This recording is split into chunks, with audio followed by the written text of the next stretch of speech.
សុំទោសសុំពីរបស់សុត្រង់គុណឯជាមួយកូនឲ្យចេះស្រាប់តាមហាតីត្រង់មិនស្រាប់តាមចិត្តរបស់ទូបង្គំមកតែក្នុងនេះព្រះយេស៊ូវគ្រីស្ទអាមែន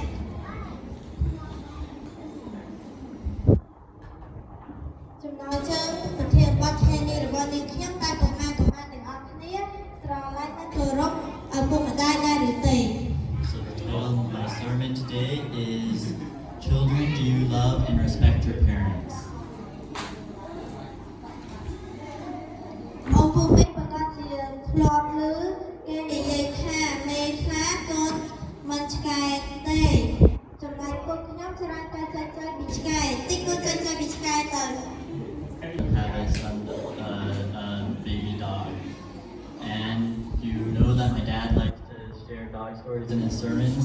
I do too. ចាចាំនេះខ្ញុំក៏ចែករំលែករឿងខ្លីពីឆ្កែដែរ So today I will be sharing a short story about a dog.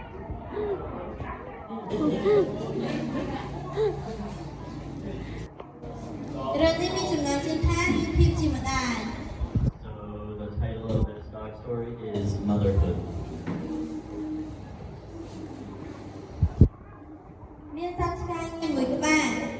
So in this story there is one female dog មានឈ្មោះថាតូនី and her name was Tony. នាងជាឆ្កែមួយដែលគ្មានអ្នកណាចិញ្ចឹមនោះទេ She was a dog without any owner. នាងផ្ទៃពោះ One day she started to get pregnant នាងពិបាកណាស់ and it was very hard for her ព្រោះវាជាឆ្កែអនាថានាងគ្មានម្ចាស់សម្រាប់ដាក់អាហារឲ្យនាងទេ because she was a homeless dog. There is nobody to put food for her. នាងតែងតែដើរពីវាពីការដើម្បីស្វែងរកអាហារដោយខ្លួនឯង She had to go rummaging in the trash looking for her own food. នៅថ្ងៃដែលនាងកើតកូន On the day when she gave birth,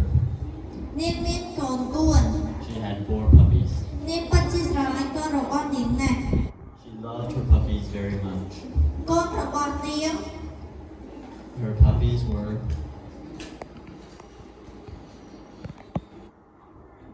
ប៉ុន្តែនាងគ្មានទឹកដោះទេដោយសារតែ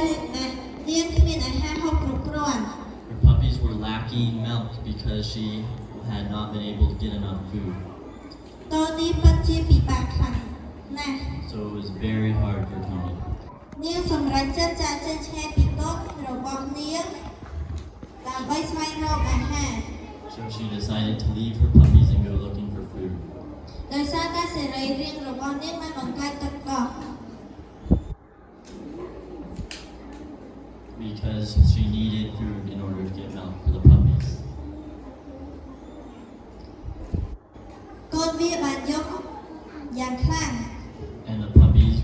were crying after her very loudly. វាបានស្វែងរកអាហារអស់ជាច្រើនម៉ោងតែគ្មានប្រយោជន៍អ្វីសោះ And she went and she was able to find a lot of food, but she was not careful. ស្រាប់តែនាងដើរដល់កន្លែងលក់អាហារមួយ And when she got to a restaurant, ហើយនៅកន្លែងនោះនៅសល់អាហារជាច្រើន they had thrown out a lot of food. ដែលគេបានបោះចោល It was in their trash. នាងបានសម្រេចចិត្ត So she decided to យកទៅធ្វើជាស្បៀងសម្រាប់ថ្ងៃក្រោយទៅមុខទៀត store some for a later date. ពេលដែលនាងបានត្រឡប់មកវិញ But when she got back to her puppies, នាងមានអារម្មណ៍សោកស្ដាយជាខ្លាំង she had a feeling that if she could go back, she wouldn't have gone to find the food. ដោយសារតែកូនរបស់នាងនៅសល់តែមួយគត់ប៉ុណ្ណោះ Because there was only one puppy left. នាងបានស្រែកញ៉ាំយ៉ាងខ្លាំង So she howled and cried. នាងស្ដាយហើយមិនចាប់ដៃចេញពីកូនរបស់នាង But then the time came when she had to leave again. បើសិនជានាងអាចទីពេលវេលាថយក្រោយ But she remembered that if she could have taken time back, she would not have left. នាងនឹងមិនដាច់ចេញពីកូននាងសូម្បីតែមួយជំហានហើយនាងប៉ុន្តែឥឡូវនេះនាងនៅសល់តែកូនមួយប៉ុណ្ណោះ But even though she still had one puppy, កូនរបស់នេះបានស្រែកយំយ៉ាងទាំងយប់ទាំងថ្ងៃ it was crying day and night ព្រោះវាបានបាត់បង់បងប្អូនរបស់វា for its brothers and sisters. ចំណែកកូននេះវាក៏ឈឺចាប់ដែរពេលឮកូនវាយំស្រែកយំ And Tony had great sorrow when she heard her puppy cry. ប៉ុន្មានថ្ងៃក្រោយមកកូននេះបានសម្រេចចាត់ចាត់ចេញពីកូនម្ដងទៀតដើម្បីទៅស្វែងរកអាហារ But finally, the day came when she had to go look for food again.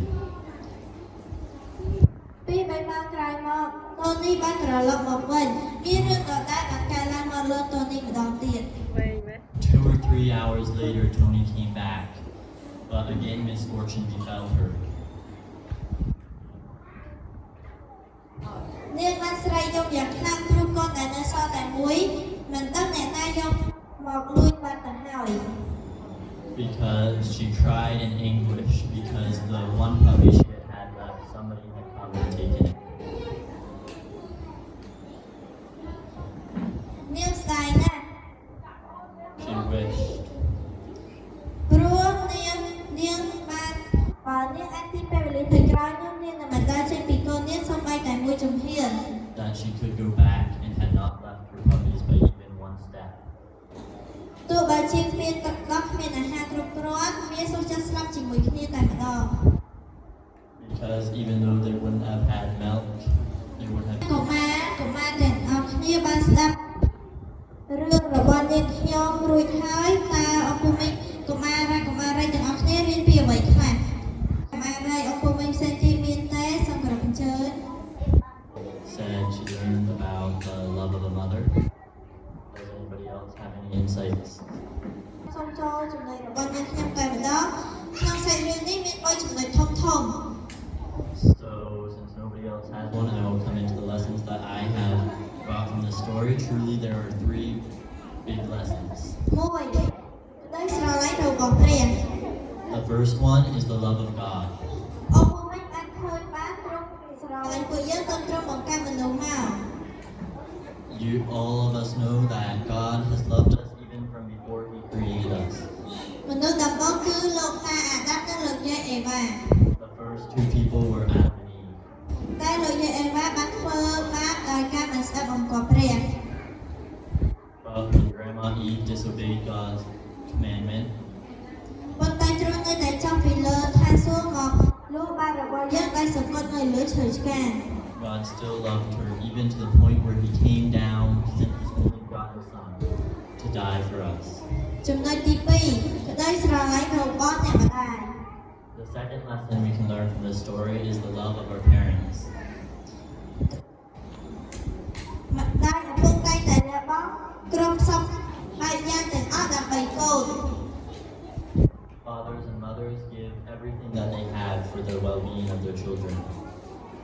អាហារហូបចុកគ្រប់គ្រាន់ They make sure that there is enough food. សុខភាពល្អ They want the children to have good health, ប្រាជ្ញាមានវ័យ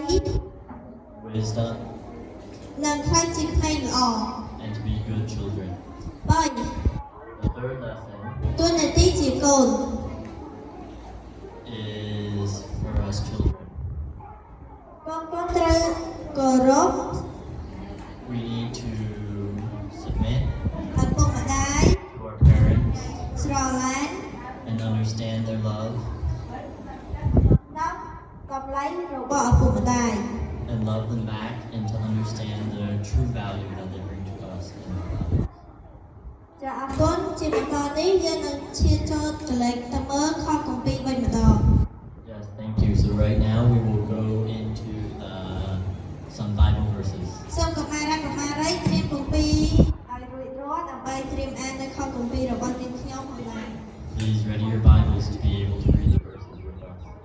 for us. ព្រះគម្ពីរទី1នៅព្រះគម្ពីរកូឡូសចំពុក3ខ20 The first verse is Colossians 3 verse 20.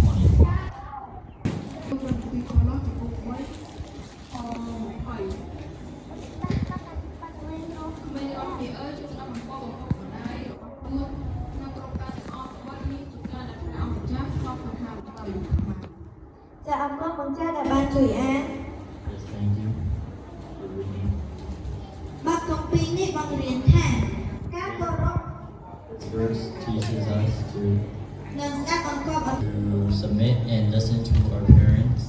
មិនមែនគ្រាន់តែជាច្បាប់ទម្លាប់នោះទេ and it shows us that obeying our parents is not just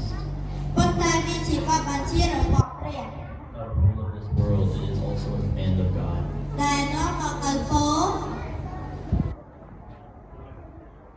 Blessings of God និងសេចក្តីសុខសាន្តដល់ជីវិតរបស់កូនៗគ្រប់រូប will flow on the blessings of God will flow on the children who follow God's command and respect their parents. ចាសសូមកុមារត្រៀមទៅខទី So please get ready to go to the second verse. 2នៅព្រះគម្ពីរសុភាសិតចំពុក10ខ1សូមអរគុណលោកគ្រូអ្នកគ្រូកុមារាកុមារីបានទៅខព្រះគម្ពីរសុភាសិតចំពុក10ខ1សូមគ្រូជួយអាន ខ្ញុំសូមមួយនេះជាសុភាសិតរបស់សាឡូមោនកូនមានប្រាជ្ញារមែងធ្វើឲ្យឪពុកមានចិត្តរីករាយតែកូនល្ងិតល្ងើនោះនាំឲ្យម្ដាយធ្ងន់ទ្រង់វិញ ចា Thank you, Kai, for reading that. បទគម្ពីរនេះដាស់តឿនយើងម្នាក់ៗ So this verse teaches each and every one of us ក្នុងនាមជាកូន that we are children ឲ្យពិចារណាថា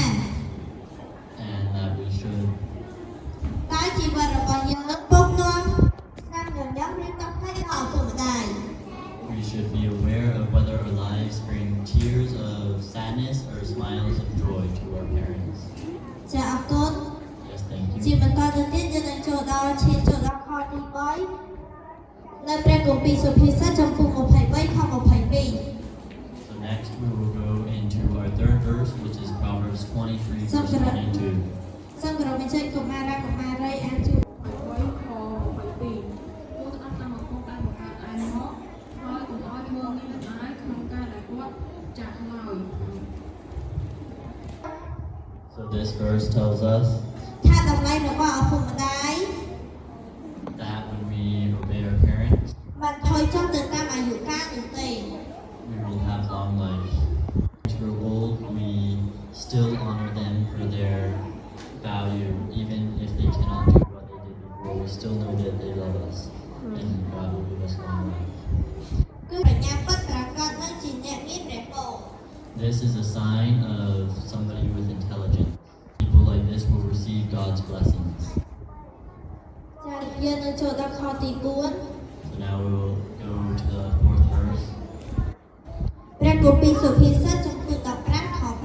5 Also found in Proverbs. This time we will be reading from chapter 15, verse 5. ព្រះចំពុក15ខ5មនុស្សល្ងិតល្ងើតែងតែស្អប់សេចក្តីបងរៀនប្រដៅរបស់ឪពុកតែអ្នកណាដែលស្ដាប់តាមសេចក្តីបន្ទោសនោះនឹងបានគំនិតវាងវៃវិញបានសូមអរគុណ គាត់រត់តែបានជួយអាន For reading it. មនុស្សល្ងីល្ងងើ The foolish គឺជាមនុស្សដែលតែងតែគិតថាខ្លួន are people who think of themselves ឯងត្រូវជានិច្ចហើយបដិសេធ and that they and of their own good only. មិនព្រមស្ដាប់ការណែនាំ They don't listen to the directions ឬការទូន្មានពីឪពុកម្ដាយ of the wise or their parents. ឬអ្នកដែលមានបទពិសោធន៍មានឪពុកម្ដាយនិងអ្នកមានបទពិសោធន៍ But when we do listen to our parents, គឺជាផ្លូវដែលនាំទៅរកកំហុសដដែល we'll go down a hard road with many falls and slips. និងការបរាជ័យចាំខចុងក្រោយរបស់នាងខ្ញុំគឺនៅព្រះគម្ពីរអេផេសូចំពុក6ខ1ដល់ខ3 បាទខ្ញុំសូមអនុញ្ញាតធ្វើក្នុងព្រះអង្គចាស់បាត់ធ្វើដូច្នេះទៅបានត្រូវរត់តែបាត់ដល់បិតាខ្លួននេះជាបញ្ញត្តិមុនដំបូងដែលជាប់មាន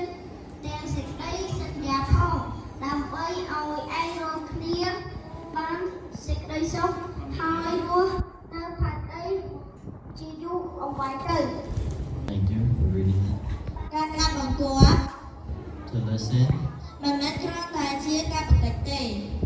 is not just to hear. ប៉ុន្តែវាជាការបង្ហាញសេចក្តីស្រឡាញ់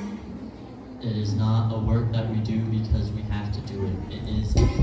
when we listen to our parents គឺជាដូចជាការស្ដាប់បង្គាប់ព្រះជាម្ចាស់ផងដែរ is equated in the Bible to listening to and obeying God. នៅពេលកូនស្ដាប់បង្គាប់ So when you listen ឪពុកម្ដាយ to your parents, ព្រះអង្គសន្យា God has promised និងប្រទាន to give សេច to ក្តី us សេចក្តីសុខអាយុយឺនយូរ you and give you long life. មានសារសម្រាប់កូនៗគ្រប់រូប Yes, so in closing, I have a message I would like to give សារ to នេះ you. មិនសម្រាប់តែកុមារទាំងអស់គ្នាទេគឺសម្រាប់យើងខ្ញុំដែរ This message is not just for you kids, it is also for us. អ្នកខ្ញុំសូមឲ្យកុមារទាំងអស់គ្នាសូមឲ្យអ៊ំពុកមីងលោកគ្រូអ្នកគ្រូកុមារទាំងអស់គ្នាអានថាតាមក្រោយនាងខ្ញុំ So I would like everybody to repeat this after me. អ្នកខ្ញុំសង្ឃឹមថាកុមារទាំងអស់គ្នានឹងធ្វើតាម To listen and obey quickly. កុំបងអង្គយូរ Do not wait. ឬតវ៉ានៅពេលឪពុកម្ដាយហៅឬប្រើ When our parents call us or tell us to do something. 2 Or to មានចិត្តរីករាយធ្វើកិច្ច and do our work willingly with a smile. មិនមែនធ្វើទាំងខឹងសម្បារ Do not do it with a grudge. 3មានចិត្តមេត្តា Number 3, have a merciful heart បង្ហាញសេចក្តីស្រឡាញ់ and show love ដល់បងប្អូននិងមិត្តភក្តិ to family and friends. អ្នកខ្ញុំសង្ឃឹមថាអ៊ំពុកមីងកុមារទាំងអស់គ្នានឹងធ្វើតាមសារទាំងគ្រាន់តែសម្រាប់និយាយឬថាតាមទេត្រូវបដិញ្ញាធ្វើតាមដែរ These 3 messages are not just to talk about, but to follow also. អ្នកខ្ញុំសង្ឃឹមថា I trust that កុមារទាំងអស់គ្នា all of us children នឹងធ្វើតាមសារទាំង3 will follow all 3 of these និងគោរពឪពុកម្ដាយ and respect our parents, ស្រឡាញ់ឪពុកម្ដាយ love our parents, ដើម្បីឲ្យក្នុងក្រុមគ្រួសារមានស្នាមញញឹម so that in our families we will have a smiling spirit. ចាសសូមអរគុណសូមព្រះប្រទានពរជម្រាបលា Thank you. May you have a blessed Sabbath. Goodbye.